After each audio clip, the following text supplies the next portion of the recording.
भागवत पुराण 11वां स्कंद अध्याय 16 से 20 अध्याय 16 विष्णु की महिमा में प्रकटीकरणों का वर्णन। उद्धव ने कहा, आप सच्चे परम ब्रह्म हैं जिनका न तो आदि है और न ही अंत। आप माया या उसके उत्पादों से अछूते हैं। आप सभी प्राणियों की रचना, रक्षा और संहार के रचयिता हैं। यद्यपि जिन लोगों ने अपने मन को नियंत्रित नहीं किया है, उनके लिए आपको पहचानना बहुत कठिन है। हे प्रभु, जिन लोगों ने वेदों के वास्तविक अर्थ को समझ लिया है, वे आपको उचित तरीके से आपका चिंतन करके प्रसन्न करते हैं, आपके वास्तविक रूप में, जो उच्च या निम्न सभी प्राणियों में निवास करते हैं। कृपया मुझे उन विभिन्न वस्तुओं या प्राणियों, जिनमें आपने स्वयं को प्रकट किया है और का वर्णन करने की कृपा करें, जिनके माध्यम से महान ऋषियों ने आपका भक्तिपूर्वक ध्यान करके अंतिम आनंद प्राप्त किया है। आप प्राणियों के निर्माता और रक्षक हैं। उनके आंतरिक नियंत्रक के रूप में आप उनके लिए प्रकट हुए बिना उनमें निवास करते हैं। आपकी माया से मोहित होने के कारण प्राणी आपको नहीं देख सकते हैं, हालांकि वे सभी को देखते हैं। 5. हे अनंत महिमाओं के स्वामी, आपने जो भी महिमा में रूप विशेष शक्तियों से युक्त किए हैं तथा पृथ्वी, स्वर्ग, पाताल तथा समस्त दिशाओं में प्रकट किए हैं, उनका वर्णन करने की कृपा करें। मैं आपके चरण कमलों को प्रणाम करता हूँ, जो समस्त तीर्थों के निवास हैं। प्रसिद्ध भगवान ने कहा, हे उद्धव, आप बुद्धिमानी से प्रश्न करने वालों में श्रेष्ठ हैं। इसी प्रश्न के समान एक प्रश्न शत्रुओं से युद्ध करने के लिए उत्सुक अर्जुन ने कुरुक्षेत्र में मुझसे पूछा था। ये जानते हुए कि राज्य प्राप्ति के लिए अपने स्वजनों का वध करना निंदनीय तथा अधार्मिक है, वह एक सामान्य मनुष्य की भांति यह मिथ्या विश्वास करने लगा कि मैं ही हत्यारा हूँ तथा दूसरा जीव मेरे द्वारा मारा जाएगा, और वह युद्ध करने से विरत हो गया। उस समय वह वीर योद्धा, जिसे तर्क द्वारा विषय में सही दार्शनिक स्थिति का बोध कराया गया था, युद्ध के मैदान में मुझसे उसी प्रकार बोला, जैसा तुमने अभी कहा। हे उद्धव, मैं इन सभी प्राणियों का अंतर्निहित आत्मा, मित्र और शासक हूँ। वास्तव में मैं सभी प्राणियों का निर्माण करता हूँ। मैं इन प्राणियों का निर्माता, रक्षक और संहारक हूँ। मैं गतिशीलों में प्रेरक शक्ति हूँ। मैं अन्य वस्तुओं को वश में करने वालों में काल हूँ। मैं गुणों की समता की स्थिति हूँ और गुणों से युक्त वस्तुओं में स्वाभाविक गुण का निर्माण करता हूँ। गुणों के उत्पादों में सक्रिय पहलू, मैं बड़े आयामों वाली चीजों में महानता या महत नामक सिद्धांत हूँ। सबसे सूक्ष्म चीजों में मैं महत्वपूर्ण सिद्धांत हूँ और अजेय लोगों में मैं मन हूँ। वेदों में मैं भगवान ब्रह्मा हिरण्यगर्भ, जो वेदों का पहला शिक्षक है, हूँ। मंत्रों में मैं 3 अक्षरों अ उ म से बना प्रणव ओम हूँ। वर्णमाला के अक्षरों द्वारा दर्शाए गए ध्वनियों में मैं पहली ध्वनि अ हूँ। सभी छंदों में मैं गायत्री छंद 3 पैरों से मिलकर हूँ। मैं सभी देवों में इंद्र और सभी वसुओं में अग्नि देवता हूँ। सूर्य देवों में मैं विष्णु हूँ तथा 11 रुद्रों में मैं भगवान शिव हूँ। ब्राह्मण ऋषियों में मैं भृगु हूँ। राजर्षियों में मैं मनु, मानव जाति का पूर्वज हूँ। देव ऋषियों में मैं नारद हूँ तथा गायों में इच्छा पूर्ति करने वाली हविष्यिनी गाय हूँ। सिद्धों में मैं कपिल हूँ। पक्षियों में मैं गरुड़ हूँ। प्रजापतियों में मैं दक्ष हूँ तथा पितरों में अर्यमा हूँ। हे उद्धव, जान लो कि मैं दैत्यों में असुरों का राजा प्रहलाद हूँ। नक्षत्रों और औषधीय पौधों में मैं सोम हूँ। यक्षों और राक्षसों में मैं कुबेर हूँ। मुझे शक्तिशाली हाथियों में ऐरावत इंद्र का हाथी और जलचर पशुओं का स्वामी वरुण जानो। मुझे गर्मी और प्रकाश उत्सर्जित करने वाले स्वर्गीय चमकदार पिंडों में सूर्य और मनुष्यों में स्थलीय ग्लोब का स्वामी जानो। घोड़ों में मैं उच्च श्रवा हूँ और धातुओं में सोना हूँ। न्याय और दंड देने वाले देवताओं में मैं हूँ। मैं यम, मृत्यु का देवता हूँ और सर्पों में वासुकी हूँ। मैं सर्प राजाओं में भगवान अनंत शेष हूँ और सींग और नुकीले दांतों वाले जानवरों में सिंह पशुओं का स्वामी हूँ। मुझे आश्रमों जीवन के चरणों में चौथा आश्रम संन्यास और समाज के वर्गों में पहला वर्ण ब्राह्मण जानो। मैं पवित्र नदियों और झरनों में गंगा हूँ और सभी जल के जलाशयों में समुद्र हूँ। मैं शस्त्रों में धनुष हूँ और धनुर्धारियों में त्रिपुरा का संहार करने वाला भगवान शिव हूँ। सभी धामों में मैं मेरु पर्वत देवताओं का निवास हूँ और सभी दुर्गम स्थानों में मैं हिमालय हूँ। वृक्षों में मैं पीपल का वृक्ष हूँ और सभी अन्न देने वाले पौधों में मैं जौ हूँ। सभी यज्ञों में मैं वशिष्ठ हूँ और वेदों के जानकारों में बृहस्पति देवताओं के गुरु हूँ। सभी सेनाओं के नेताओं में मुझे स्कंद और लोगों को सही रास्ता दिखाने वाले सभी लोगों में भगवान ब्रह्मा जानो। सभी यज्ञों में मैं ब्रह्मयज्ञ 3 वेदों का पाठ और शिक्षण हूँ और सभी पवित्र व्रतों में अहिंसा शब्द से भी हूँ। वायु, अग्नि, सूर्य, जल और वाणी वाक जैसे सभी शुद्धिकरण कारकों में से मैं शुद्धिकरण शक्ति हूँ, सभी शुद्धिकरण एजेंसियों को पवित्र करने वाला। योग के 8 चरणों या अंगों में से मैं आत्मा ब्रह्म में का लीन होना या समाधि हूँ। मैं विजय के महत्वाकांक्षी लोगों के बीच राजनीतिक ज्ञान हूँ। विचार की वैज्ञानिक प्रणालियों के बीच मैं वह वैज्ञानिक विचार प्रणाली हूँ जो पदार्थ और आत्मा, आत्मा और अनात्मन के बीच अंतर करती है। मैं ज्ञान की धारणा के सिद्धांतों की खोज में अघुलनशील संदेह हूँ, जिसे मीमांसकों की ख्याति के रूप में जाना जाता है, बौद्धों की शून्याख्याति, न्यायिकों की असत्ख्याति आदि। स्त्रियों में मैं शत्रुपा प्रथम स्त्री, स्वयंभू मनु की पत्नी हूँ, और पुरुषों में स्वयंभू मनु मानव जाति के पूर्वज हूँ। ऋषियों में मैं नारायण हूँ और ब्रह्मचर्य का पालन करने वालों में सनत कुमार हूँ।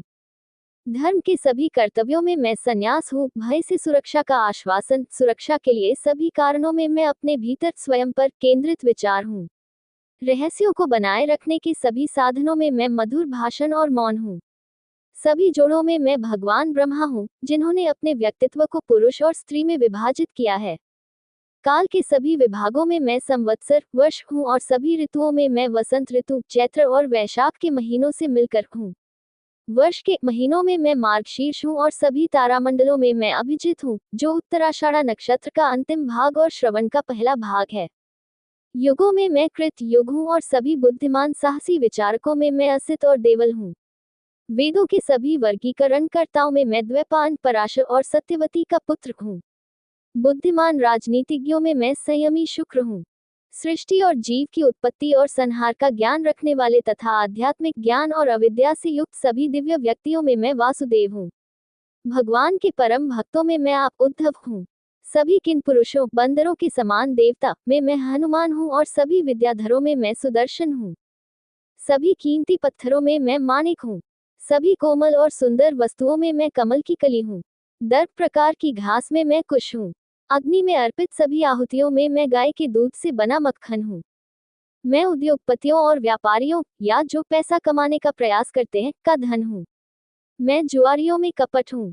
मैं धीरजवंतों में धैर्य हूँ और ऊर्जावान साधकों में शक्ति हूँ।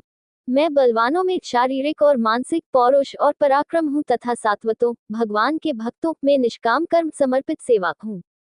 मैं भगवान के सभी 9 स्वरूपों पंचरात्र आगम के अनुयायियों द्वारा पूजे जाने वाले व्यूहों में प्रथम सर्वोच्च स्वरूप अर्थात वासुदेव हूँ। गंधर्वों में मैं विश्वावसु हूँ और देवियों में पूर्वचित हूँ। पर्वतों में मैं स्थिरता हूँ और पृथ्वी की गंध का गुण हूँ। जल द्रवों में मैं स्वाद हूँ। उज्ज्वल प्रकाशमानों में मैं सूर्य हूँ। मैं सूर्य, चंद्रमा और तारों की चमक हूँ। मैं आकाश की ध्वनि आवश्यक विशेषता हूँ। ब्राह्मणों के सभी मित्रवत लोगों में मैं बाली हूँ और योद्धाओं में मैं अर्जुन हूँ। मैं सभी प्राणियों या तत्वों का सृजन, भरण पोषण और विनाश करता हूँ। 36 मैं इंद्रियों के कार्य हूँ जैसे गति, अभिव्यक्ति, उत्सर्जन, ग्रहण करना और भोगना तथा स्पर्श, स्वाद, श्रवण और गंध। मैं सभी इंद्रियों की इंद्रिय हूँ अर्थात इन कार्यों को करने की अंतर्निहित शक्ति। मैं उन 7 सिद्धांतों का गठन करता हूँ जो कारण और प्रभाव दोनों की प्रकृति के हैं, अर्थात सूक्ष्म तत्व तन्मात्राएं पृथ्वी, वायु, आकाश, जल, अग्नि और अहंकार, अहंकार और महत। मैं 16 परिवर्तन भी हूँ जो केवल प्रभाव हैं, कारण नहीं, अर्थात 5 स्थूल तत्व, 10 ज्ञानात्मक और संज्ञानात्मक इंद्रियां और मन, व्यक्तिगत आत्मा जो कारण संबंध से परे है, और अव्यक्त प्रकृति जो केवल सबका कारण है, और प्रकृति के 3 परिवर्तन अर्थात सत्व, रजस और तमस, साथ ही पारलौकिक परम ब्रह्म।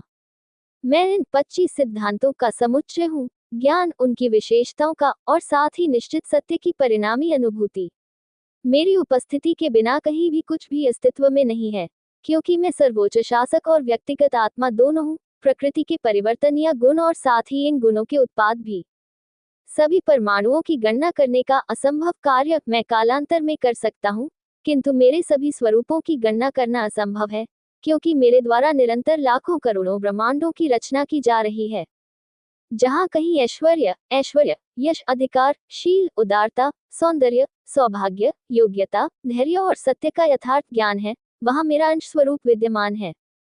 मेरे ये सभी स्वरूप तुम्हें संक्षेप में बताए गए हैं, किंतु ये सब कल्पना की भ्रांतियां हैं, जैसे अवास्तविक आकाश पुष्प जो केवल मौखिक रूप से व्यक्त की जाती हैं। अतः वाणी को संयमित करो, मन को शांत करो, श्वास नियंत्रण का अभ्यास करो, इंद्रियों को वश में करो, बुद्धि को अपनी सात्विक बुद्धि के वश में करो, जिससे तुम संसार के मार्ग पर वापस न लौट सको। जो सन्यासी अपनी तर्क शक्ति से अपनी वाणी और मन को संयमित नहीं करता, उसके व्रत, कठोर तप और दान की उदारता कच्चे घड़े से निकले हुए जल की भांति बह जाती है। इसलिए उसे चाहिए कि वह अनन्य भाव से मुझ में समर्पित होकर तथा मुझ में ही भक्तियुक्त बुद्धि से अपने मन, वाणी और श्वास को संयमित करे। तभी वह संसार से मुक्ति प्राप्त कर सकता है, जो कि यात्रा का अंत है। अध्याय 17 ब्रह्मचारी और गृहस्थ के पवित्र कर्तव्य। उद्धव ने कहा, पूर्व काल में पिछले कल्प में आपने धर्म का उपदेश दिया था, जो मुख्यतः आपकी भक्ति से ही प्रेरित था। ये समाज के 4 वर्गों, वर्णों और जीवन के 4 चरणों, आश्रमों के लिए वेदों द्वारा निर्धारित कर्तव्यों का पालन करने के योग्य व्यक्तियों के कल्याण के लिए अनुकूल था, लेकिन सामान्य रूप से सभी मनुष्यों के लिए भी। हे कमल नेत्र प्रभु, आपको कृपा करके प्रत्येक व्यक्ति के लिए निर्धारित कर्तव्यों का विस्तार पूर्वक वर्णन करना चाहिए, जिनके पालन से मनुष्यों में भक्ति उत्पन्न हो सकती है। हे महाबाहु लक्ष्मीपति, ऐसा कहा जाता है कि प्राचीन काल में आपने दिव्य हंस का रूप धारण करके भगवान ब्रह्मा को ही परम आनंदमय धर्म में मार्ग बताया था। किंतु हे शत्रुहंता, आपके द्वारा कही गई इस बात को बहुत समय बीत चुका है। अतः हे शत्रुहंता, इस मृत्युलोक में अब ये बात मानव स्मृति में बची नहीं है। हे अमर प्रभु, इस संसार में आपके अलावा कोई ऐसा व्यक्ति नहीं है जो धर्म का प्रचार, अभ्यास या रक्षा कर सके। न ही ब्रह्मा की सभा में कोई ऐसा व्यक्ति था जिसमें कला और विद्या के अधिष्ठाता देवता साक्षात रूप में उपस्थित होते हों। हे मधुवत करने वाले, जब आप इस पृथ्वी को त्याग देंगे, तब इस असार धर्म मार्ग का उपदेश देने वाला कौन होगा?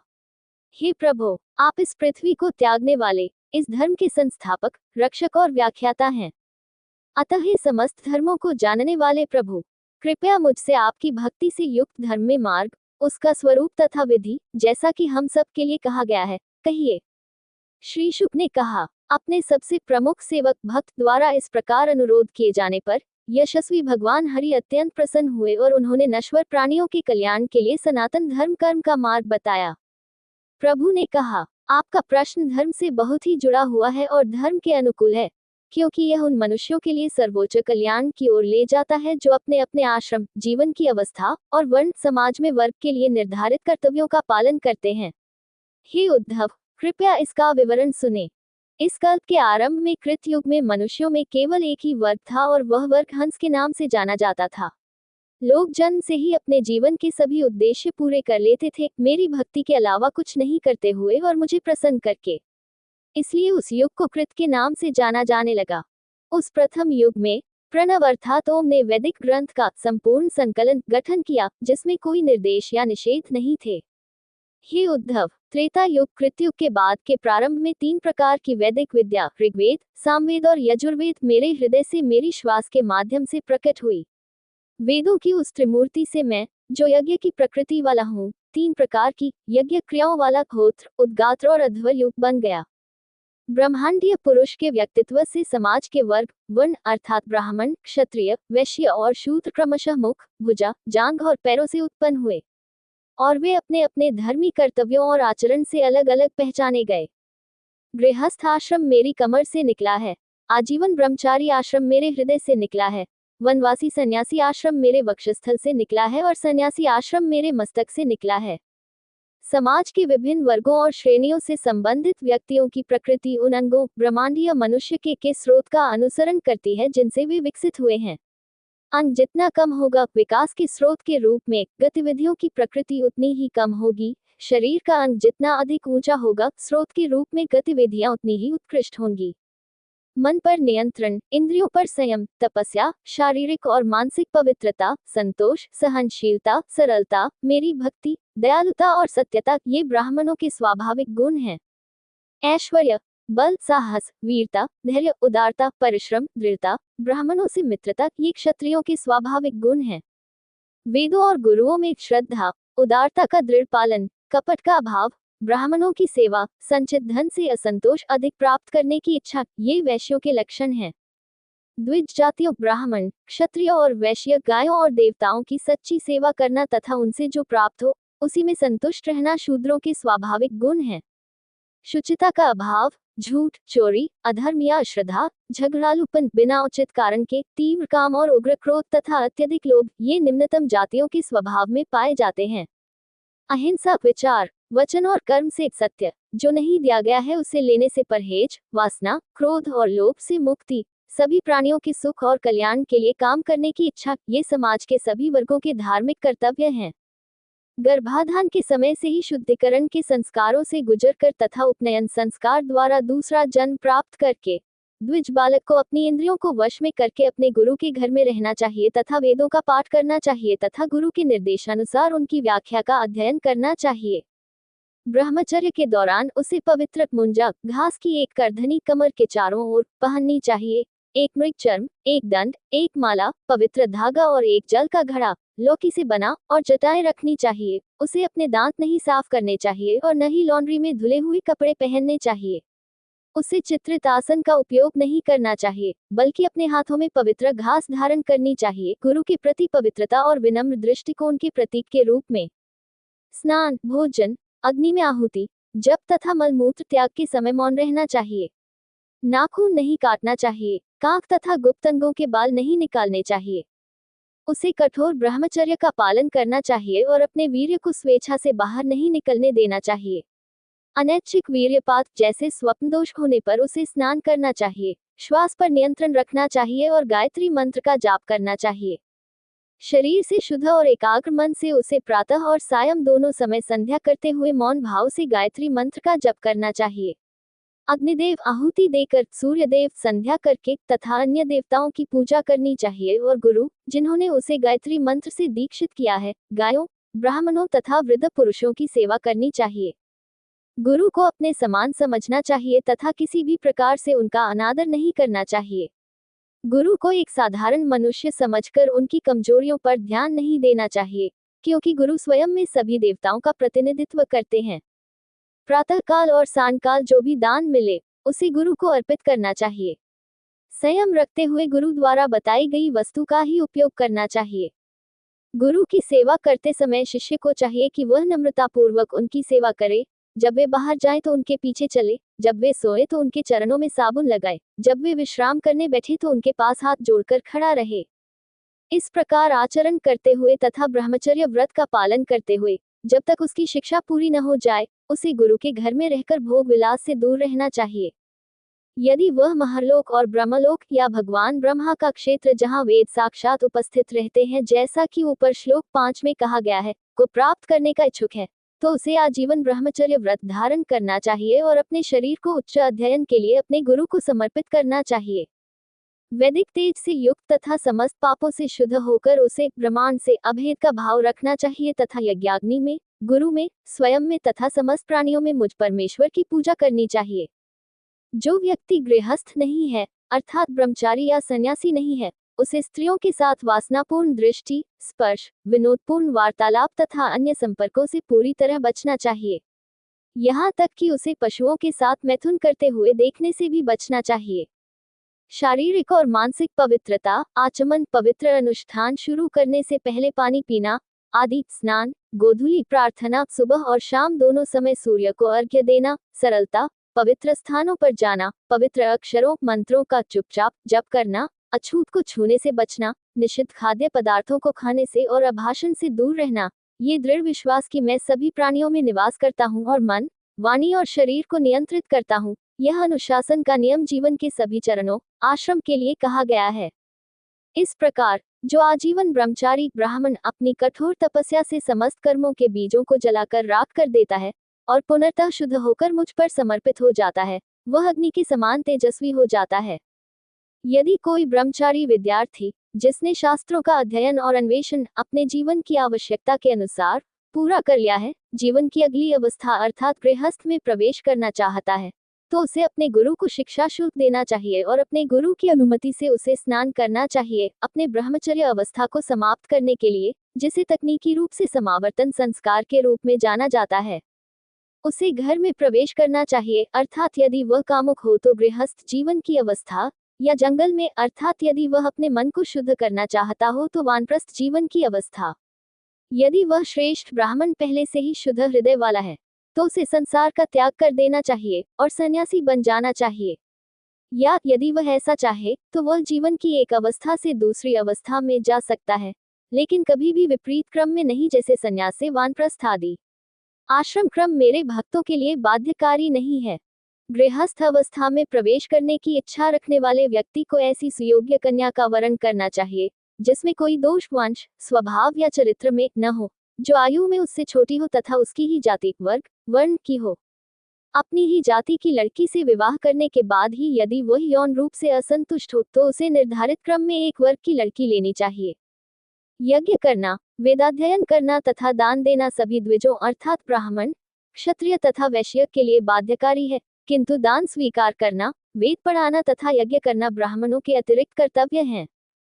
जो ब्राह्मण यह समझता है कि दूसरों से दान लेना उसकी तपस्या, ब्राह्मणीय अर्थात आध्यात्मिक शक्ति और महिमा के लिए हानिकारक है, उसे जीविका के अन्य दो साधनों अर्थात वेदों का अध्यापन और यज्ञ पुरोहित के रूप में कार्य करना से जीवन यापन करना चाहिए। जो व्यक्ति इन दोनों व्यवसायों को अपनी आध्यात्मिक स्थिति या शक्ति के लिए हानिकारक समझता है, उसे खेत से अनाज बीनकर जीवन यापन करना चाहिए जब मालिक फसल ले जा चुका हो। ये ब्राह्मण शरीर तुच्छ भोगों के लिए नहीं है, यह इस संसार में कष्ट और कठोर तपस्या करने तथा मृत्यु के बाद अनंत सुख मोक्ष भोगने के लिए है। जो मनुष्य खेत से अन्न बीनने, मालिक की फसल काटकर घर ले जाने के बाद तथा बाजार से बाजार में अनाज बीनने से संतुष्ट है तथा अतिथि सत्कार करने का पवित्र तथा उत्तम कर्तव्य निभाता है तथा अपना हृदय मुझ में समर्पित कर देता है और गृहस्थ होते हुए भी अपने घर में अधिक आसक्त नहीं रहता, वह शाश्वत आध्यात्मिक शांति प्राप्त करता है।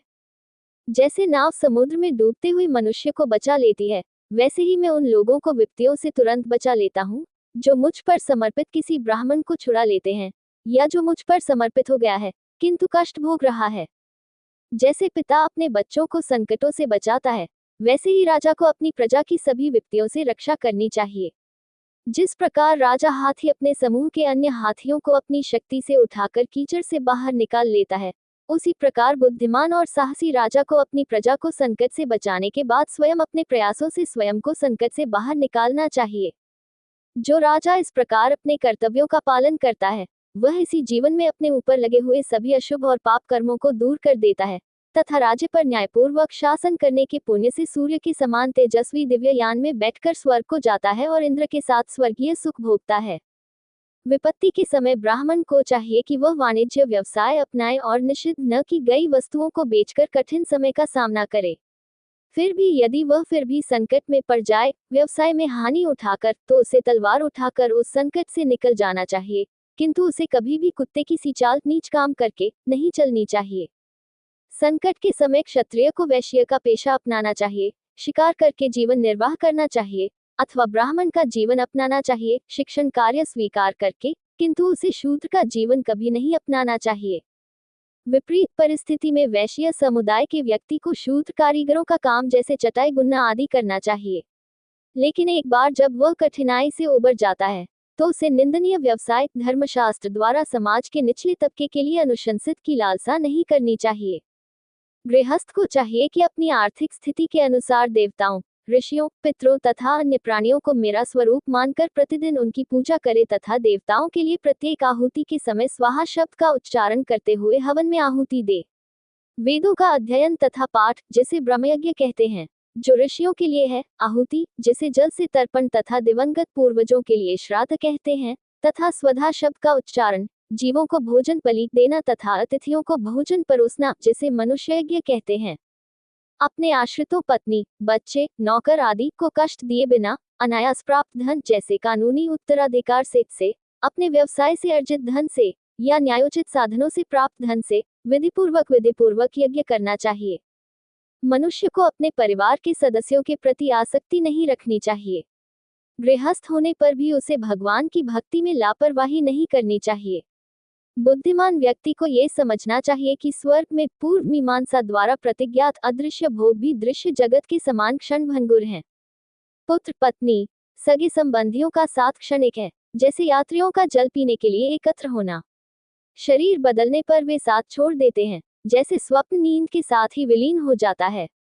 इस प्रकार गहन विचार करके सत्य को जानकर वह अपने घर में अजनबी या अतिथि की भांति परवाह न करके रहने वाला, अपने शरीर, संबंधियों और संपत्ति के संबंध में मैंपन और मेरापन की भावना से रहित होकर घर की संपत्ति से और उसमें आसक्त नहीं होता तथा जीवित रहते हुए मुक्त व्यक्ति का जीवन व्यतीत करता है।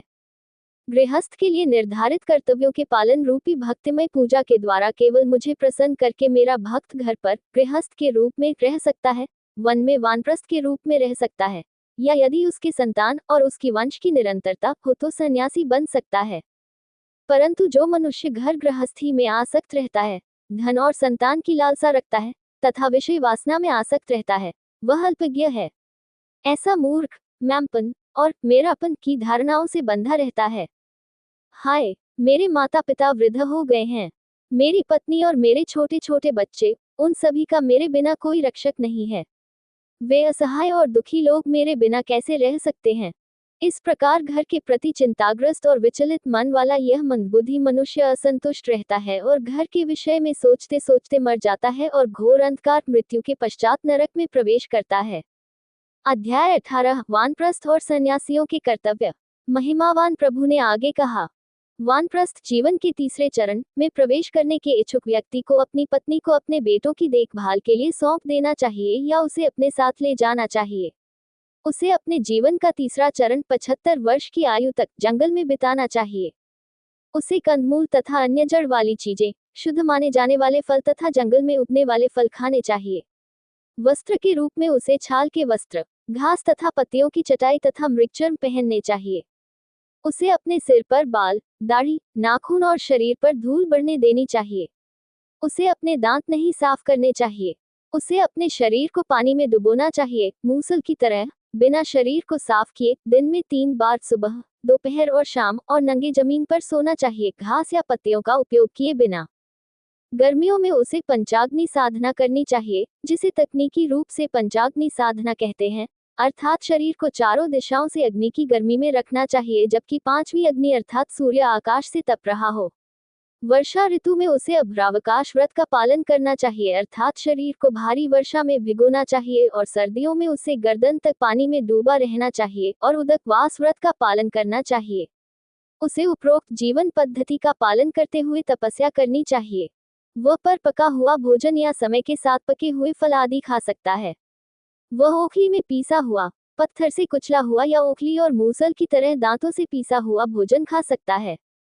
उसे अपने जीवन निर्वाह के लिए जो कुछ भी आवश्यक है, उसे स्वयं अपने प्रयास से जुटाना चाहिए।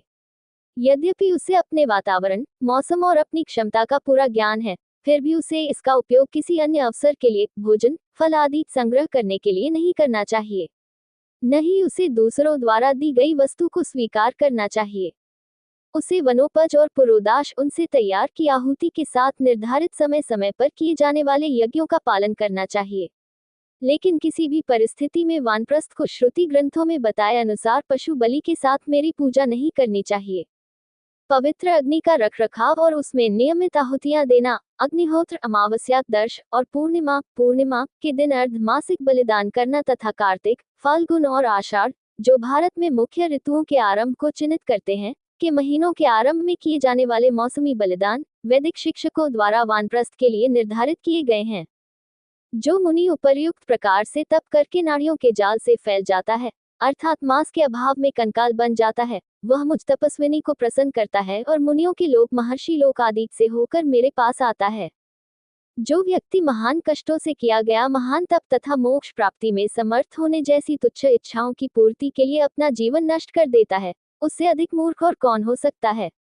जब वह क्षीणता से कांपता हुआ वानप्रस्थ अवस्था के लिए निर्धारित कर्तव्यों का पालन करने में असमर्थ हो जाए, तब उसे अपने भीतर 3 पवित्र अग्नियों अर्थात आहवनीय, गार्हपत्य और दक्षिणा, जिन्हें वह अग्निहोत्र के लिए जला रहा है, को वापस ले लेना चाहिए और मुझमें मन को एकाग्र करके अग्नि में प्रवेश करना चाहिए।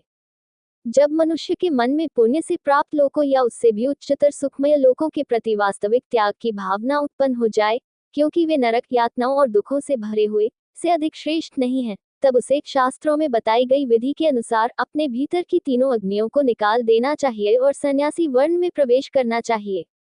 शास्त्रानुसार मेरी पूजा करके, 3 तथा अपना सर्वस्व यज्ञकर्ता को अर्पण करके, मनुष्य को चाहिए कि वह तीनों पवित्र अग्नियों को अपने अंतर्यामी में स्थापित कर दे तथा समस्त कामनाओं से मुक्त होकर संन्यास आश्रम में प्रवेश करे। जो ब्राह्मण संसार को त्याग कर संन्यास लेने पर आमादा है, उसके मार्ग में देवता उसकी पत्नी तथा अन्य लोगों के लिए बाधाएं उत्पन्न करते हैं, उसे संन्यास लेने से रोकने के लिए, क्योंकि उन्हें डर है कि वह उनको छोड़कर ब्रह्म को प्राप्त कर लेगा। यदि संन्यास लेने वाले साधु को अपनी लंगोटी कौपीन के अलावा किसी अन्य वस्त्र की आवश्यकता हो, तो उसे केवल उतना ही वस्त्र लेना चाहिए जो उसके गुप्तांगों को ढकने के लिए पर्याप्त हो। आपातकालीन या गंभीर स्थिति जैसे गंभीर बीमारी को छोड़कर उसे एक लाठी जो उसके सन्यासी होने का प्रतीक है और एक जलपात्र लौकी से बना को छोड़कर कुछ भी ऐसा नहीं रखना चाहिए जिसका उसने सन्यासी बनने के समय त्याग किया हो।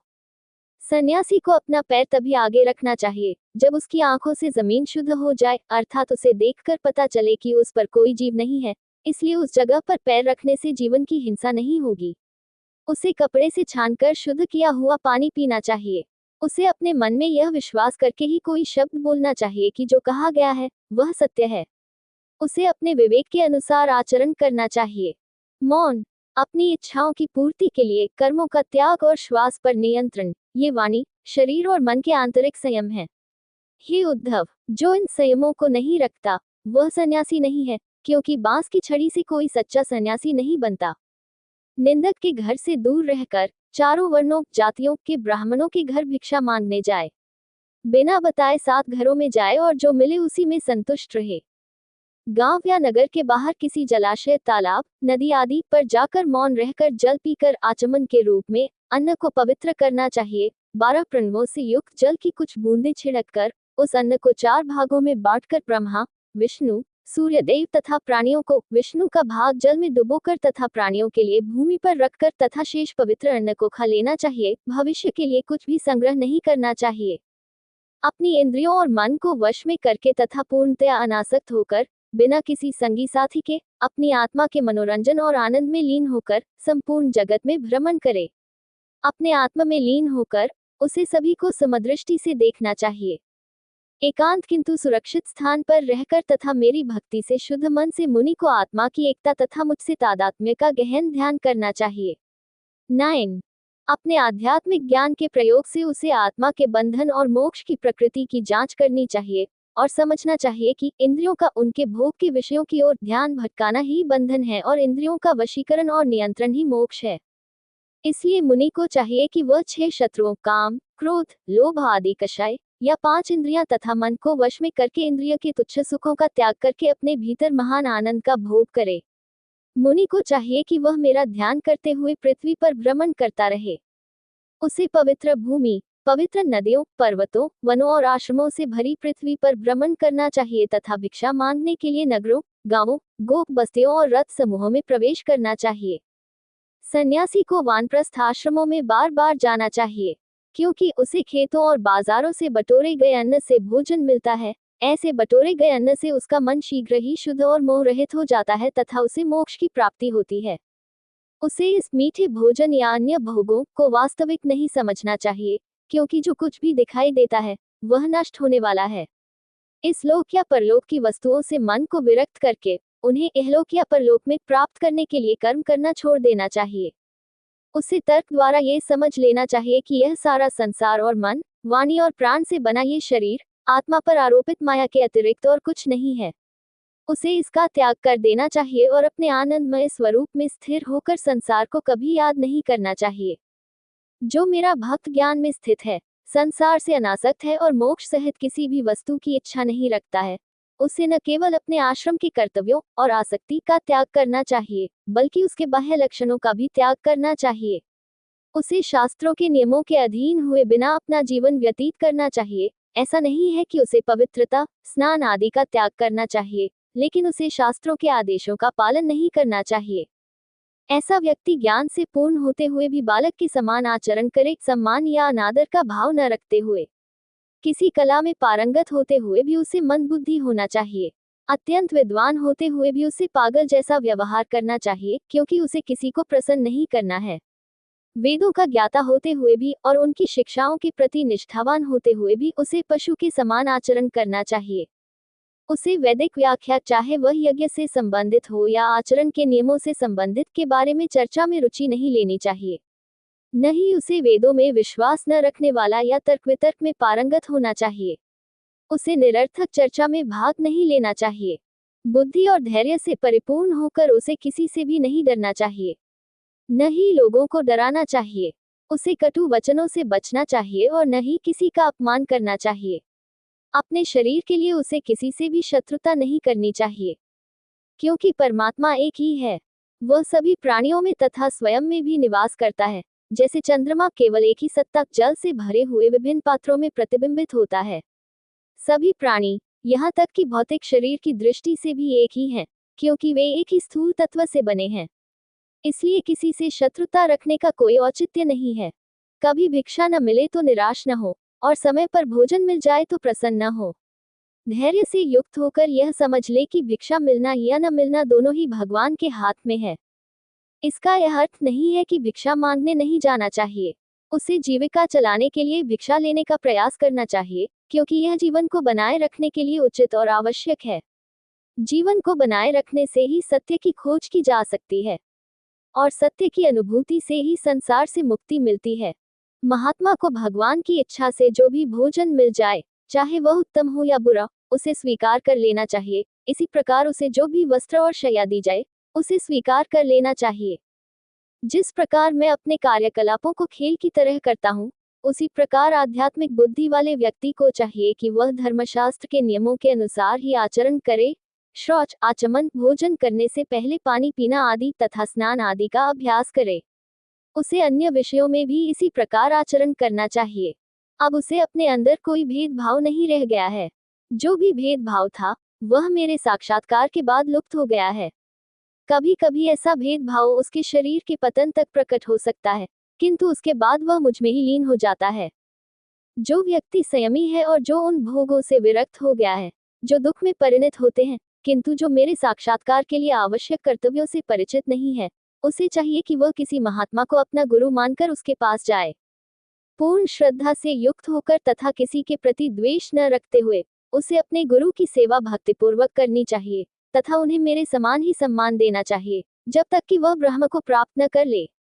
किंतु जिसने 6 शत्रुओं के समूह अर्थात काम, क्रोध, लोभ आदि 6 वासनाएं अथवा 5 इंद्रियां और मन को वश में नहीं किया है, तथा जिसका मन, जो उसकी इंद्रियों का नियंत्रक है, भोगों में अत्यधिक आसक्त हो गया है, वह आध्यात्मिक ज्ञान और वैराग्य से रहित है तथा केवल त्रिदंत, जो सन्यासी होने का प्रतीक है, से ही अपनी जीविका चलाता है। ऐसा मनुष्य धर्म का उल्लंघन करने वाला होता है। वह देवताओं को धोखा देता है। गृहस्थ होने के नाते उन्हें जो हवन सामग्री दी जाती थी, उसे न देकर स्वयं को, यदि वह सन्यासी न होता तो उसे जो गृहस्थ सुख मिलता, वह उसे नहीं मिलता, तथा मुझको जो उसमें निवास करता है, क्योंकि वह मुझे नहीं पहचान पाता, उसके पाप पूर्ण रूप से नष्ट नहीं होते तथा वह अपना लोक और परलोक दोनों खो देता है। सन्यासी का धर्म में आचरण है, संयम और हिंसा से दूर रहना। वानप्रस्थ का धर्म है, शास्त्रों में इस अवस्था के लिए निर्धारित तपस्या और आध्यात्मिक ज्ञान की प्राप्ति। गृहस्थ का धर्म है, प्राणियों की रक्षा और पंचमहायज्ञ, देवताओं और पितरों को तर्पण, गुरुओं, अतिथियों आदि को भोजन कराना करना। जबकि द्विज जनेऊ धारण करके नया आध्यात्मिक जन्म लेने वाला बालक ब्रह्मचारी अपने गुरु की सेवा करता है। ब्रह्मचर्य अर्थात शास्त्रों द्वारा निश्चित रातों में अपनी पत्नी के साथ संपर्क से दूर रहना। तपस्या, मानसिक और शारीरिक पवित्रता, संतोष, सभी प्राणियों के प्रति मैत्री भाव गृहस्थ के धर्म, पवित्र कर्तव्य हैं। कृपया ध्यान दें कि एक गृहस्थ जो शास्त्रों द्वारा अनुमोदित दिनों में अपनी पत्नी के पास जाता है, वह भी एक ब्रह्मचारी व्यक्ति है, जबकि मेरी भक्ति सभी के लिए एक सामान्य पवित्र कर्तव्य है, चाहे उनका विशेष आश्रम कुछ भी हो। जो पुरुष ऊपर बताए गए पवित्र कर्तव्यों का पालन करते हुए बिना किसी बदले की आशा के अथवा किसी अन्य देवता या अन्य प्रयोजन की ओर विचलित हुए बिना मेरा भजन करता है, तथा जो मुझे समस्त प्राणियों में अंतर्यामी रूप में देखता है, वह थोड़े ही समय में मेरी परम भक्ति को प्राप्त हो जाता है। हे उद्धव, ऐसी अनन्य भक्ति से ही भक्त मुझको प्राप्त होता है, जो समस्त लोकों का अधिपति, सबकी उत्पत्ति और संहार का मूल है, और इसलिए सबका कारण है, जो स्वयं ब्रह्म है, या वेदों का रचयिता। जिस व्यक्ति का हृदय अपने विशेष सामाजिक वर्ग, वर्ण और जीवन स्तर, आश्रम के लिए निर्धारित पवित्र कर्तव्यों का पालन करके शुद्ध हो गया है, और जिसने मेरे स्वरूप को समझ लिया है, वह आध्यात्मिक ज्ञान प्राप्त करता है और मेरा प्रत्यक्ष साक्षात्कार भी थोड़े समय में ही मेरे पास पहुंच जाता है। ये चारों वर्णों और उनके 4 आश्रमों के लोगों का धर्म में आचरण है। जब यही आचरण मेरी भक्ति द्वारा पुष्ट हो जाता है, तो यह मोक्ष प्राप्ति का परम प्रभावशाली साधन बन जाता है। हे उत्तम उद्धव, तुमने मुझसे जो कुछ पूछा था, वह मैंने तुम्हें इस प्रकार समझाया है। इस प्रकार मेरा भक्त अपने वर्ण और आश्रम के अनुसार धर्म में मार्ग पर चलता हुआ मुझ ब्रह्म को प्राप्त होता है। अध्याय 19 आध्यात्मिक ज्ञान का विवरण। प्रभु ने कहा, जो व्यक्ति प्रत्यक्ष आत्मिक बोध की ओर ले जाने वाली शास्त्र विद्या से संपन्न है और जिसे तार्किक तर्क पर निर्भर नहीं रहना पड़ता, उसे यह समझ लेना चाहिए कि यह भेद में जगत, साथ ही इसे अस्वीकार करने की द्वंद्वात्मक प्रक्रिया मेरी माया से उत्पन्न ब्रह्म है और अंततः इस ज्ञान को मुझे सौंप देना चाहिए। इसे विद्वत संन्यास कहा जाता है। आध्यात्मिक रूप से प्रबुद्ध व्यक्ति को मैं ही प्रिय हूँ। केवल मैं ही उसका उद्देश्य, प्राप्त किया जाने वाला लक्ष्य तथा उसे प्राप्त करने का साधन हूँ। मैं ही उसके लिए स्वर्ग अर्थात सांसारिक समृद्धि तथा मोक्ष, संसार से मुक्ति की स्थिति हूँ। मेरे अलावा उसे कुछ भी प्रिय नहीं है। जो लोग आध्यात्मिक ज्ञान से संपन्न हैं, अर्थात जो आत्मा को शरीर और प्रकृति से अलग जानते हैं और आत्म साक्षात्कार अर्थात ये ज्ञान की परमात्मा ही उसे प्राप्त करने का लक्ष्य और साधन है, करते हैं, वे मेरी सर्वोच्च अवस्था को जान पाते हैं और उस तक पहुंच पाते हैं। ऐसा ज्ञानी मुझे अपने आध्यात्मिक ज्ञान से सहारा देता है और इसलिए वह मुझे सबसे प्रिय है। ज्ञान के एक कण या किरण से प्राप्त आध्यात्मिक पूर्णता की अवस्था तपस्या, पवित्र स्थानों की यात्रा और पवित्र जल में स्नान, मंत्रों का जाप, दान जैसे गाय, सोना, भूमि का दान निर्धारित शुद्धिकरण कृत्यों शास्त्रों के अनुसार के प्रदर्शन से नहीं लाई जा सकती है। अतः ही उद्धव, ज्ञान अर्थात आध्यात्मिक ज्ञान जीव और परमात्मा की एकता की प्राप्ति के द्वारा विज्ञान अर्थात परमात्मा के साथ एकता के आनंद को प्राप्त करके तथा ज्ञान और उसकी प्राप्ति विज्ञान जो ऊपर कहा गया है से संपन्न होकर भक्तिपूर्वक मेरी पूजा करो। ऐसा कहा जाता है कि ज्ञान और विज्ञान रूपी यज्ञ के द्वारा अपने हृदय में मेरी पूजा करके, जैसा कि ऊपर बताया गया है, प्राचीन काल के ऋषियों ने आध्यात्मिक सिद्धि अर्थात मुझ में लीन होना प्राप्त की है। 3 प्रकार की प्रवृत्तियां अर्थात मन या आत्मा से उत्पन्न, भाग्य से तथा उन तत्वों और जीवों से जिनके आप आधार हैं, वे भ्रम माया के अलावा और कुछ नहीं है। यह आदि में या अंत में नहीं थी, बल्कि मध्य में प्रकट होती है, जैसे कि किसी सर्प या माला का भ्रम उसके रस्सी होने की वास्तविकता के बजाय भ्रम होने से पहले या वास्तविकता के स्पष्ट होने के बाद मौजूद नहीं होती।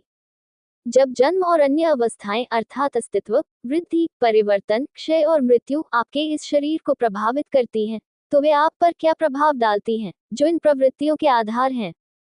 क्योंकि रस्सी को सर्प समझने की तरह भ्रम के आरंभ से पहले जो मौजूद है अर्थात रस्सी की वास्तविकता और उसके बाद जो शेष रहता है अर्थात रस्सी का अस्तित्व स्पष्ट हो जाता है, वह मध्य में भी मौजूद है। जैसे रस्सी आधार इन परिवर्तनों में से एक ही रहता है, उनसे अप्रभावित रहता है, आप जन्म से मृत्यु तक शरीर में होने वाले 6 परिवर्तनों से अछूते रहते हैं।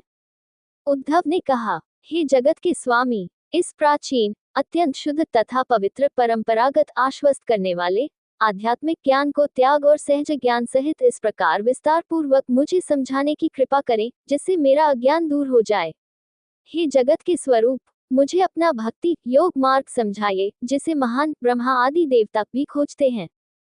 हे प्रभु, इस संसार रूपी भयंकर दुखों से अर्थात प्रारब्ध, शारीरिक या मानसिक विकार तथा अन्य प्राणियों या तत्वों के कारण सभी ओर से त्रस्त तथा प्रचंड कष्टों से पीड़ित मनुष्य के लिए मैं आपके चरण छाया के अतिरिक्त कोई दूसरा आश्रय नहीं देखता, जो संसार रूपी दुखों से शीतल छाया सुरक्षा प्रदान करने के साथ साथ सब ओर से अमृत आनंद की वर्षा करता है। हे परम तेजस्वी प्रभु, मुझ पर कृपा करके मुझे ऊपर उठाओ, जो संसार के अंधकार में गर्त में गिर गया है, जहाँ मृत्यु के सर्प ने मुझे डस लिया है। ये व्यक्ति, मैं स्वयं तुच्छ इंद्रिय सुखों के लिए अत्यंत तृष्णाग्रस्त है। मुझे अपने वचनों से चारों ओर से सींचकर मुझे संसार से मुक्ति की ओर ले चलो। महिमावान प्रभु ने कहा, पूर्व काल में समस्त प्राणियों के मित्रवत रहने वाले राजा युधिष्ठिर ने धर्म मार्ग के अग्रगण्य भीष्म से यही प्रश्न पूछा था, जब हम सब लोग वहां उपस्थित थे। भरत वंशों के बीच कुरुक्षेत्र में आपसी युद्ध समाप्त होने के बाद वह अपने मित्रों और रिश्तेदारों की मृत्यु के कारण बहुत दुखी और हताश था। धर्म के विभिन्न बिंदुओं पर कई प्रवचन सुनने के बाद उसने उनसे संसार से मुक्ति पाने के लिए धर्म के मार्ग के बारे में पूछा। अब मैं तुम्हें उन उपदेशों को सुनाऊंगा जो ज्ञान, वैराग्य, आत्मज्ञान, श्रद्धा और भक्ति के उपदेशों से पूर्ण थे, जैसा कि मैंने भीष्म के मुख से सुना था। यह मेरा विचारित निर्णय है कि वही वास्तविक ज्ञान है जिसके द्वारा सभी प्राणियों में 28 तत्वों को देखा जा सकता है। 9 अर्थात प्रकृति, पुरुष, महत, अहंकार और 5 तन्मात्राएं या सूक्ष्म तत्व। 11 5 ज्ञानेंद्रियां, 5 संज्ञक इंद्रियां और अंतःकरण या मन। 5 स्थूल तत्व अर्थात पृथ्वी, जल, अग्नि, वायु और आकाश। और 3 गुण अर्थात सत्व, रज और तम। और यह भी कि परमात्मा इन सब में व्याप्त है। ये निश्चित रूप से वास्तविक विज्ञान है कि व्यक्ति अब, जैसा कि उसने प्रारंभिक अवस्था में किया था, अनेक सिद्धांतों को वास्तविक नहीं मानता या यह नहीं मानता कि अनेक सिद्धांत एक परब्रह्म द्वारा व्याप्त हैं, बल्कि यह कि परब्रह्म ही एकमात्र वास्तविकता है और अन्य सिद्धांत आदि अवास्तविक हैं। उसे ये भी स्पष्ट रूप से देखना चाहिए कि उत्पत्ति, निरंतरता और विनाश केवल उन संस्थाओं से संबंधित हैं जो 3 गुणों से बनी हैं, और इस प्रकार वे क्षणभंगुर और अवास्तविक हैं। वही वास्तविक सत्ता है जो आरंभ में, अंत में तथा मध्य में विद्यमान रहती है तथा एक विकासक्रम के दूसरे विकासक्रम में जाने पर भी बनी रहती है तथा विकासक्रम में अंत में अवशेष के रूप में अविचलित रहती है। वैदिक ग्रंथ, प्रत्यक्ष अनुभूति, परंपरा और अनुमान ये ज्ञान के 4 आधिकारिक साधन हैं। चूंकि भौतिक जगत की बहुलता इनमें से किसी भी आधिकारिक ज्ञान साधन द्वारा समर्थित नहीं है, इसलिए आध्यात्मिक रूप से बुद्धिमान व्यक्ति बहुलता की अवधारणा को त्याग देता है। चूंकि सभी यज्ञ और अनुष्ठान संबंधी कार्य जो स्वर्गिक जीवन की ओर ले जाते हैं, प्रभाव हैं और इसलिए परिवर्तनशील और क्षणभंगुर हैं, एक बुद्धिमान व्यक्ति को ये समझना चाहिए कि भगवान ब्रह्मा की स्थिति सहित ऐसे कार्यों के सभी अंतिम फल दृश्यमान लोगों की तरह अशुभ और क्षणभंगुर हैं। हे निष्पाप उद्धव, मैंने तुम्हें भक्ति का मार्ग पहले ही बता दिया है, क्योंकि तुम्हारी उसमें रुचि थी। अब मैं तुम्हें भक्ति योग का सर्वश्रेष्ठ मार्ग पुनः बताऊंगा। मेरे विषय में अमृतमयी कथाओं में सच्ची श्रद्धा, मेरी महिमा का निरंतर स्मरण, मेरी पूजा में अविचल श्रद्धा और भक्ति, मेरी स्तुति में स्तोत्र गाना, मेरी सेवा में गहरी श्रद्धा, मुझे प्रणाम करने के लिए शरीर के 8 अंगों से भूमि को स्पर्श करना, मेरे भक्तों की पूजा में अधिकाधिक भक्ति करना, सभी प्राणियों में मेरी उपस्थिति का अनुभव करना, समस्त शारीरिक क्रियाओं को मेरी सेवा में लगाना, केवल मेरी महिमा का गान करना, मन को मुझ में समर्पित करना, समस्त कामनाओं का त्याग, मेरे लिए धन, भोग और सुख यदि वे मेरी भक्ति के मार्ग में आते हों का त्याग और मेरे लिए यज्ञ, दान आदि करना, हवि देना, मंत्रों का जप करना, व्रतों का पालन करना और मेरे लिए कठिन तप करना, ये सब निश्चित रूप से भक्ति की ओर ले जाते हैं। हे उद्धव, जो मनुष्य मुझ में पूर्णतया समर्पित हो गए हैं, उनके द्वारा ऐसे कर्म करने से ही उनमें मेरी सच्ची भक्ति उत्पन्न होती है। ऐसे भक्त के जीवन का और कौन सा उद्देश्य अधूरा रह जाता है? जब सत्वगुण से पूर्ण और पुनर्तः शांत मन मुझ में समर्पित हो जाता है, तब वह व्यक्ति वैराग्य से युक्त धार्मिक आध्यात्मिक ज्ञान से संपन्न हो जाता है और ईश्वर पद को प्राप्त होता है।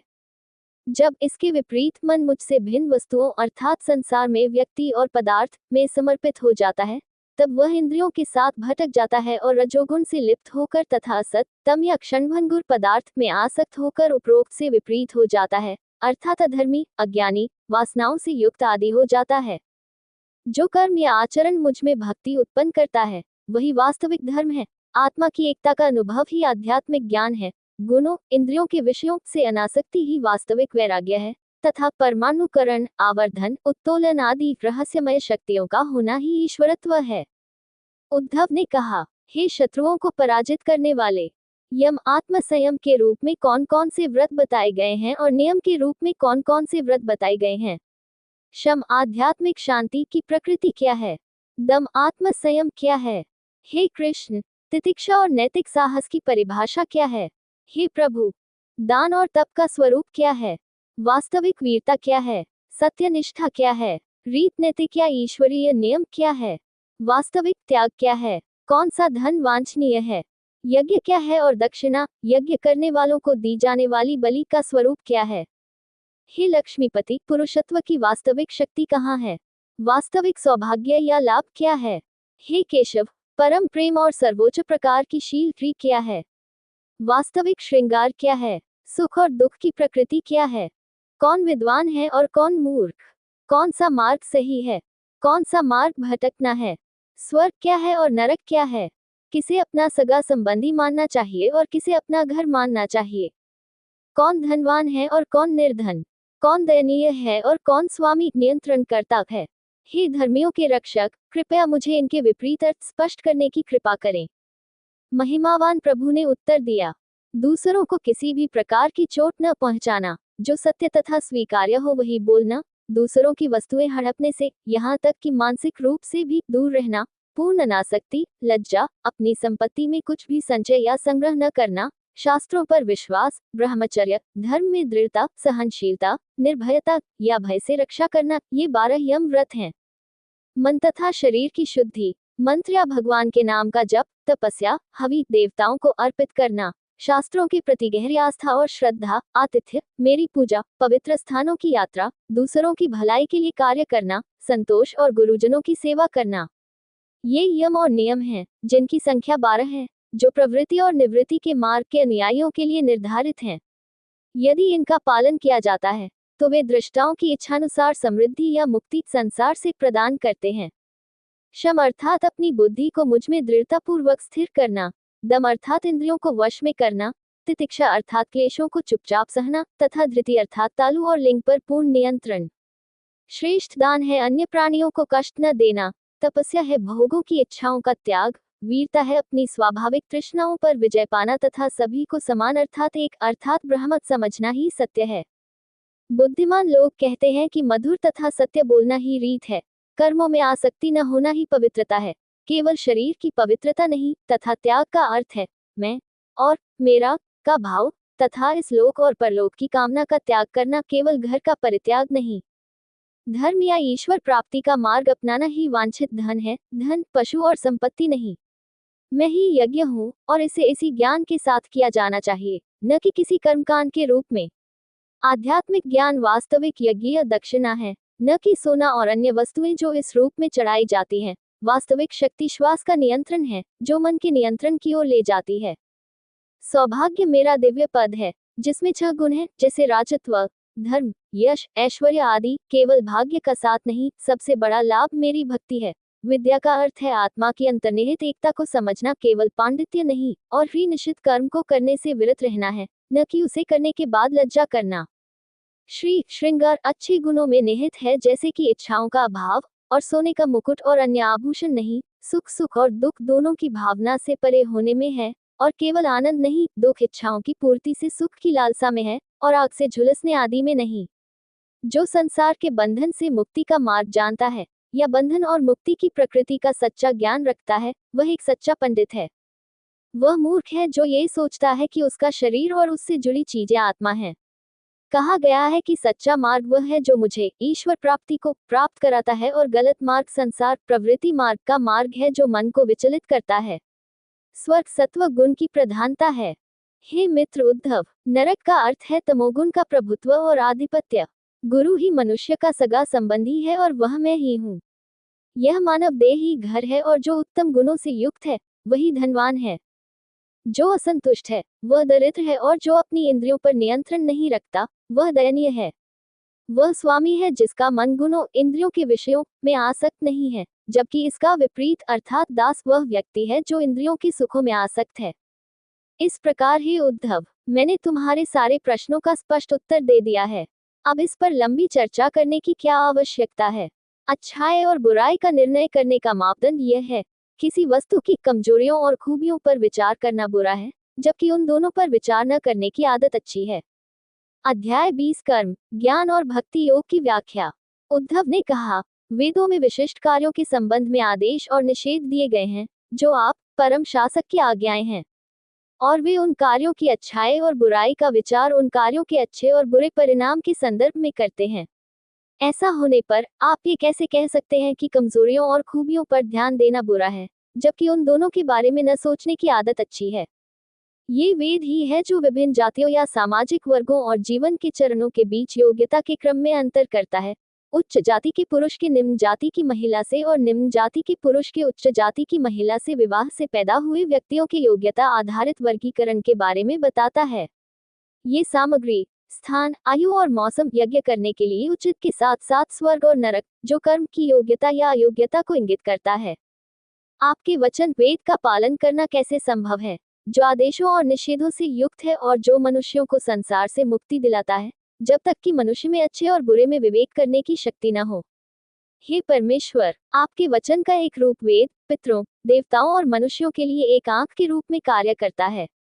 यह उन्हें अदृश्य अर्थात स्वर्ग लोक या संसार से मुक्ति तथा उन्हें प्राप्त करने के लक्ष्य और साधन के बारे में अंतर्दृष्टि प्राप्त करने में सहायता करता है। वेद के माध्यम से ही आपकी अपनी आज्ञा से अच्छे और बुरे के बीच अंतर की धारणा प्राप्त होती है, न कि किसी की व्यक्तिगत राय या प्रकृति द्वारा स्वतंत्र रूप से। जब उस भेद जिसे वेद द्वारा मान्यता प्राप्त है का वेद द्वारा ही खंडन किया जाता है, तो स्वाभाविक रूप से घबराहट पैदा होती है। प्रभु ने उत्तर दिया, प्राणियों को मोक्ष दिलाने की इच्छा से मैंने 3 प्रकार के योग बताए हैं। वे हैं ज्ञान मार्ग, कर्म मार्ग और भक्ति मार्ग। ये श्रुति के ब्रह्म, कर्म और उपासना के अनुरूप हैं। वेद के किसी भी भाग में मोक्ष का कोई अन्य साधन या मार्ग प्रतिपादित नहीं किया गया है। इन मार्गों में से ज्ञान का मार्ग उन सन्यासियों के लिए है जो कर्मकांडों से और उनसे प्राप्त होने वाले सुख की क्षणभंगुर प्रकृति से ऊब चुके हैं और फलस्वरूप ऐसे कर्मों को छोड़ चुके हैं। लेकिन कर्म का मार्ग उन लोगों के लिए निर्धारित है जो अपनी इच्छाओं की पूर्ति के लिए लालायित हैं और ऐसे अनुष्ठानों कर्मकांडों से विमुख नहीं हैं। भक्ति का मार्ग उस व्यक्ति के लिए मोक्ष प्राप्ति के लिए अनुकूल है जो सौभाग्य से मेरी कथाओं तथा मेरे नाम की प्रभावकारिता आदि में श्रद्धा रखने लगा है तथा जो निर्धारित धार्मिक कर्मों के प्रदर्शन से न तो घृणा करता है और न ही उनमें गहरी आसक्ति रखता है। मनुष्य को तब तक निर्धारित धार्मिक कर्म करते रहना चाहिए जब तक उसे घृणा महसूस न हो। मनुष्य को चाहिए कि वह अपनी जाति और जीवन की अवस्था के अनुसार बताए गए धार्मिक कर्म तब तक करता रहे जब तक कि वह उन कर्मों के फल की व्यर्थता से विरक्त होकर उनसे विरक्त न हो जाए, अथवा जब तक कि उसमें मेरी कथा सुनने, मेरा ध्यान करने तथा अन्य प्रकार की भक्ति करने में श्रद्धा उत्पन्न न हो जाए।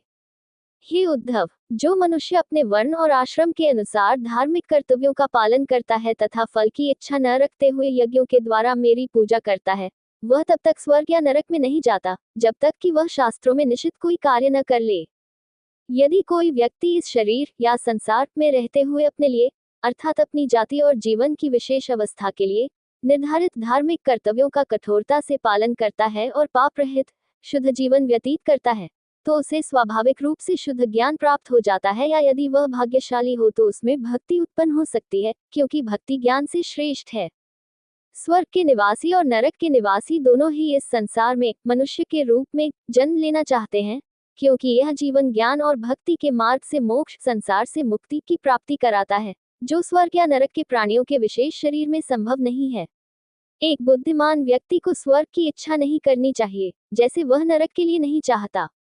न ही उसे इस संसार में पुनर्जन्म की इच्छा करनी चाहिए, क्योंकि अपने शरीर के प्रति आसक्ति के कारण ही वह भूल करता है और मोक्ष प्राप्त नहीं करता। इस बात मानव शरीर की विशेषता को समझते हुए तथा ये जानते हुए कि यद्यपि यह मानव शरीर मोक्ष, संसार से मुक्ति प्राप्त करने में सक्षम है, फिर भी यह नश्वर है, इसलिए मनुष्य को प्रमाद नहीं करना चाहिए तथा मृत्यु से पहले मोक्ष अर्थात इस संसार में वापस न आना प्राप्त करने के लिए प्रयत्न करना चाहिए।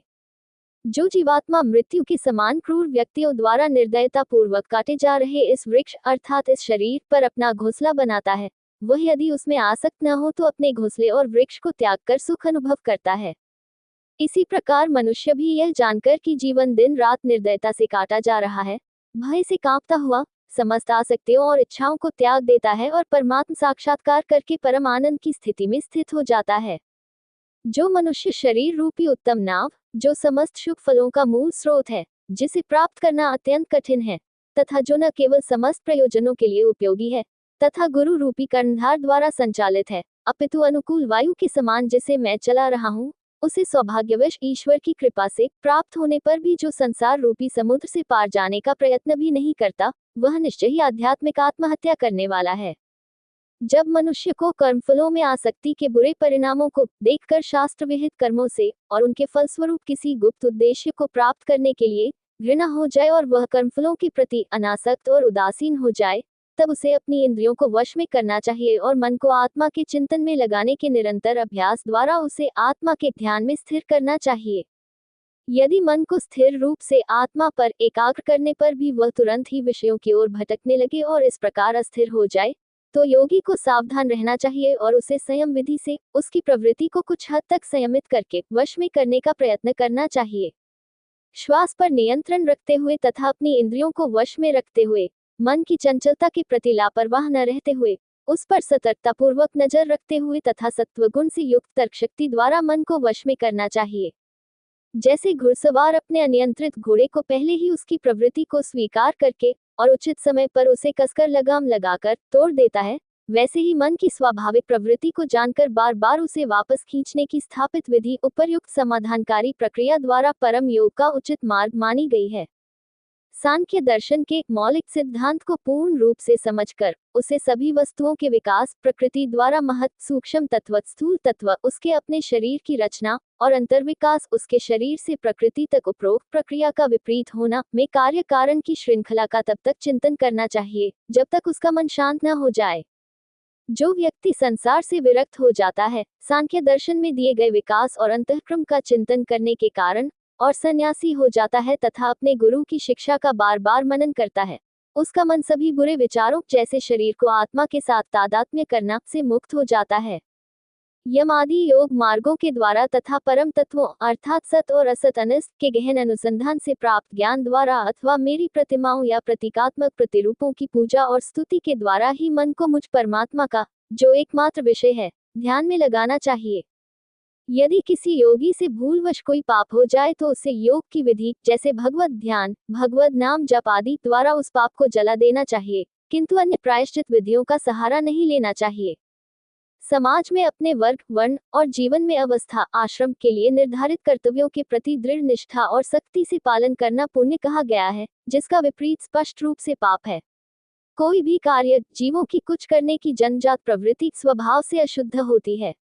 पुण्य और पाप या पुण्य और दोष के बीच अंतर किया गया है, लोगों को गलत मार्ग से दूर रखने के उद्देश्य से कर्मों पर प्रतिबंध लगाया गया है, क्योंकि इसका उद्देश्य सांसारिक वस्तुओं के प्रति सभी आसक्ति को त्यागना है। जब मेरी कथाओं में श्रद्धा जागृत हो जाती है, तब मनुष्य समस्त कर्मों, वेदविहित धार्मिक अनुष्ठान, यज्ञ आदि से विरक्त हो जाता है। वह जानता है कि वे अर्थात उन कर्मों के फलस्वरूप मिलने वाले फल दुखों से भरे हुए हैं, फिर भी वह उनका त्याग नहीं कर पाता, मन की अस्थिर अवस्था के कारण। ऐसी स्थिति में उसे मुझ पर श्रद्धा रखनी चाहिए और दृढ़ निश्चय के साथ प्रेम और भक्ति से युक्त होकर मेरी पूजा करनी चाहिए। जब तक वह सुख के विषयों का उपभोग करता रहे या उनकी लालसा रखता रहे, तब तक उसे उन्हें दुख का कारण मानकर धिक्कारना चाहिए। जो मुनि मेरे द्वारा पूर्व में बताए गए भक्ति मार्ग के अनुसार निरंतर मेरी पूजा करता है, उसके हृदय में स्थित समस्त कामनाएं और इसलिए अविनाशी नष्ट हो जाती हैं, क्योंकि मैं उसमें स्थित हूँ। जिस क्षण में जो सबकी आत्मा हूँ साक्षात्कार हो जाता है, उसी क्षण हृदय की अहंकार गांठ टूट जाती है, उसके सारे संशय नष्ट हो जाते हैं और उसके सारे कर्म नष्ट हो जाते हैं। अतः यदि भक्ति योगी भक्ति मार्ग का अनुयायी मुझ में गहन भक्ति रखता है और उसका मन मुझ में दृढ़ता पूर्वक स्थिर है, तो परम आनंद मोक्ष भक्ति मार्ग में प्राप्त करने के लिए न तो ज्ञान और न ही वैराग्य कोई सामान्य पूर्व शर्त है। जो कुछ वैदिक कर्मों के करने से, कठोर तप से, ज्ञान से, वैराग्य से, योग मार्ग के अनुसरण से, दान से तथा अन्य आध्यात्मिक आनंद प्राप्ति के साधनों से प्राप्त होता है, वह सब मेरा भक्ति के मार्ग से पूर्णतया तथा सरलता से प्राप्त कर लेता है, चाहे वह स्वर्ग हो, मोक्ष हो या मेरा धाम हो।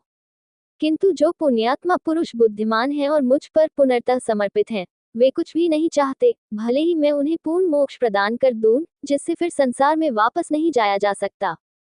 इसलिए निष्कामता ही परम सुख की प्राप्ति का सर्वोच्च और सबसे प्रभावशाली मार्ग है। इसलिए सच्ची भक्ति उसमें उत्पन्न होती है जो किसी आशीर्वाद की इच्छा नहीं करता और किसी चीज की मांग नहीं करता। जो लोग पूर्णतया मुझ में समर्पित हैं, समुचित हैं तथा जिन्होंने बुद्धि से परे मुझको जान लिया है, उन पर आदेशित या निषिद्ध कर्मों के करने या न करने से होने वाले पुण्य या पाप बंधनकारी नहीं है। इस प्रकार जो लोग मेरे द्वारा बताए गए इन मार्गों का अनुसरण करते हैं, वे मेरे उस धन्य धाम को प्राप्त होते हैं, जिसे विद्वान लोग परब्रह्म के नाम से जानते हैं। दोस्तों, अगली वीडियो देखने के लिए आप चैनल सब्सक्राइब जरूर करें और लाइक करें और कमेंट करें। जय श्री राधा कृष्ण।